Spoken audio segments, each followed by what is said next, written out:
Île flottante, on en a parlé il y a quelques instants. Est-ce qu'il y en a parmi vous qui ont entendu parler de ça dans les médias? Oui, levez les mains. Oui, vous ne comptez pas, monsieur l'ambassadeur, évidemment. Très bien. Bon, il y en a quelques-uns qui en ont entendu parler. Alors, avant de parler strictement des îles flottantes, comme d'habitude, on va faire un petit rappel contextuel sur la Polynésie, parce que c'est une coopération dans le Pacifique, certes, mais aujourd'hui, le projet le plus abouti est en Polynésie française.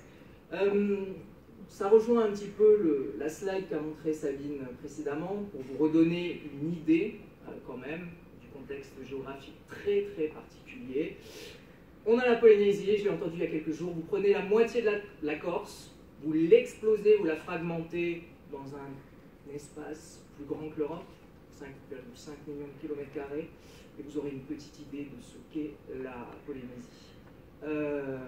Et ça, c'est juste, finalement, la première insularité. Le chef de l'État l'a énoncé il y a quelques jours, la Polynésie, c'est un archipel d'archipels. On a 5 archipels en Polynésie française, hein. Donc les îles de la Société, les Australes, les Tuamotu, les Gambiers et les Marquises. Mais c'est un territoire finalement aussi isolé sur le plan international. Vous avez la petite image en haut à gauche. Immense espace, immense collectivité française, il faut le rappeler, autonome certes, très très autonome, avec seulement 275 000 habitants, ce qui peut paraître peu au regard de l'immensité polynésienne. Bon, ressources économiques, ça a son intérêt pour la suite, le tourisme, la perliculture et la pêche. Au niveau institutionnel, c'est toujours un bon petit rappel, article 74 de la Constitution. C'est une collectivité d'outre-mer dotée d'autonomie, certainement la collectivité la plus autonome de la République, excepté la Nouvelle-Calédonie. On a des représentants dans la salle, mais on y arrivera, ne vous inquiétez pas. Et 4 institutions, donc, un président de la Polynésie française, son gouvernement, une assemblée de la Polynésie française et un équivalent du CESE, mais avec quand même des compétences plus étendues, notre Conseil économique, social et culturel. Mais aujourd'hui, il ne s'agit pas de parler que de la Polynésie, mais on y vient enfin des îles flottantes et du projet d'îles flottantes. Les médias en ont parlé, et encore parlé, et encore parlé. Au niveau local, évidemment, au niveau national, le Figaro a ressorti un article 21 mai avec une petite phrase que je ne peux pas trop apprécier, mais on y reviendra aussi. Et même international, on a un article du journal The Guardian, fin juin, je crois que c'était, oui c'est ça, c'est le 21 juin. Et tous portent sur une seule chose, les îles flottantes. Alors, quand on entend parler d'îles flottantes, on entend parler de Bitcoin, d'État libertarien, d'absence de fiscalité, donc des sujets qui intéressent évidemment tout le monde. Mais concrètement, en Polynésie, comment ça se passe? Eh bien, on part d'une seule date, c'est le fameux accord du 13 janvier 2017 entre l'organisation Seasteading International et le gouvernement de la Polynésie française. Un accord qui n'a absolument aucune valeur juridique, hein, aucune portée juridique, un simple accord de coopération donc entre cette organisation à la réputation un petit peu particulière et notre gouvernement. Juste après, il y a eu un colloque, des phases de consultation, des workshops, et on s'est rendu compte que les populations locales étaient un petit peu réservées sur l'installation d'une structure artificielle dans un lagon de Polynésie française. Très réservé.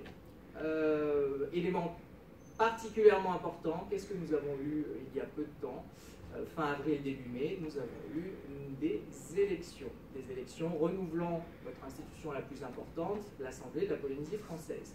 Et a fortiori, donc, le président de la Polynésie française. Qui dit élection et population très peu ravie, dit réaction, et le gouvernement a dénoncé l'accord signé avec Seasteading International donc le 26 février 2018, par un simple communiqué du ministre compétent en la matière. Les éléments mis en avant étaient un petit peu particuliers, juridiquement, hein, j'entends, avec une caducité. C'est vrai que dans l'accord signé entre l'organisme et la Polynésie française, il était mentionné à l'article 6.2 qu'il fallait finaliser un cadre réglementaire avant la fin de l'année 2017. Alors, c'est vraiment très ambitieux, parce qu'on a signé quand même l'accord le 13 janvier 2017, et créer un cadre réglementaire complet avant la fin de l'année, c'était plus un objectif. Mais le gouvernement a mis en avant que, étant entendu que cela ne s'était pas produit, l'accord était caduc. Ça a été quand même une grosse polémique. De toute manière, l'accord n'avait aucune portée juridique, donc peu importe les raisons, il a été dénoncé.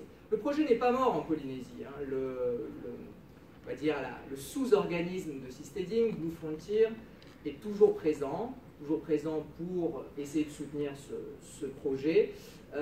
Mais c'est vrai que l'enthousiasme est moins présent qu'au début.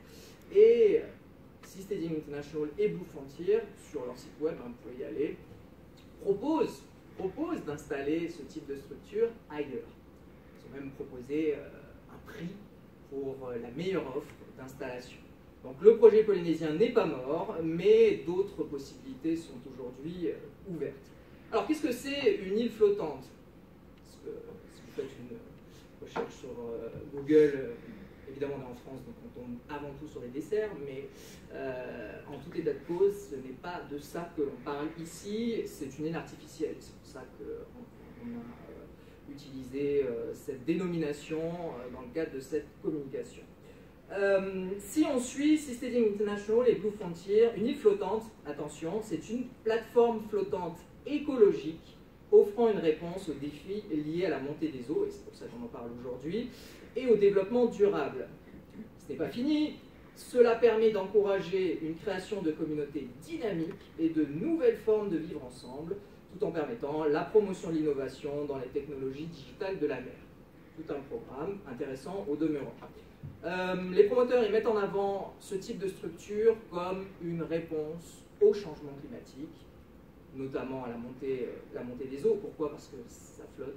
Donc, je sais que c'est stupide de dire ça, mais dans le discours présenté, nos îles ne couleront pas, elles flottent, ce n'est pas de la terre. Plus intéressant, ils mettent en avant l'atténuation au changement climatique avec des technologies innovantes, des fermes solaires, bon, ça on connaît, des fermes d'algues qui absorbent le CO2, etc. Le développement technologique, donc, mais surtout des milliards de bénéfices, alors pas en euros, mais en francs pacifiques, pour la collectivité. Ce qui, bien évidemment, est une sacrée publicité. Le problème, c'est qu'aujourd'hui, on n'a pas de prototype. L'accord passé avec le gouvernement de la Polynésie française, c'était justement permettre l'installation d'un prototype. On est vraiment au début de ce projet. Et donc, c'est difficile de se faire une idée de ce qu'est une île flottante, selon les promoteurs que j'ai cités. Mais des zones d'installation au sud de l'île de Tahiti ont été prévues, des rapports sont sortis qui permettent un petit peu de se faire une meilleure idée. Alors, selon le juriste que je suis, c'est nettement moins sexy au niveau de l'explication, hein. J'ai déjà dit, une île flottante, c'est une île artificielle, hein, au sens de la Convention de Montego Bay, c'est pour ça que c'est génial que Sabine soit passée avant moi, j'ai pu expliquer certaines choses. Donc, une île artificielle au sens de la Convention des Nations Unies sur le droit de la mer, la Convention de Montego Bay, je l'appellerai comme ça après, soit une structure artificielle s'apparentant à une île, sans pourtant pouvoir bénéficier des droits et de l'ensemble des droits qui y sont rattachés. Dire une île sans être une île, et ça existe déjà, hein, les structures artificielles en mer, vous le savez tous.